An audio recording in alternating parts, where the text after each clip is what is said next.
That's all trip இது ஒரு auto மற்றும் கேப் புக்கிங் ஆப். சின்ன டவுன்களுக்கு விசேஷம், கோயில், குளம்னு டூர் போறவங்க ஆட்டோ கேப் கிடைக்காம ரொம்ப கஷ்டப்படுவாங்க. அவங்களுக்கு இந்த ஆப் ரொம்ப பிரயோஜனமா இருக்கும். கீழே டிஸ்கிரிப்ஷன்ல இருக்க லிங்கை கிளிக் பண்ணி தட்ஸ் ஆல் ட்ரிப்பை டவுன்லோட் பண்ணிக்கோங்க. சென்னையில் ஆபரண தங்கத்தின் விலை சவரனுக்கு 160 ரூபாய் குறைந்து 1 சவரன் தங்கம் 1,19,200 ரூபாய்க்கு விற்பனை செய்யப்படுகிறது.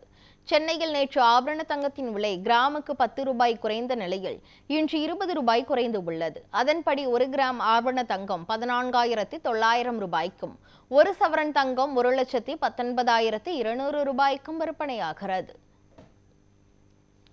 வெள்ளியின் விலையை பொறுத்தவரை எந்த மாற்றமும் இல்லை. 1 கிராம் வெள்ளி கடந்த 2 நாட்களாக விற்பனை செய்யப்படும் விலையான 295 ரூபாய்க்கே விற்கப்படுகிறது. அதன்படி 1 கிலோ வெள்ளி 2,95,000 ரூபாய்க்கு விற்பனையாகிறது.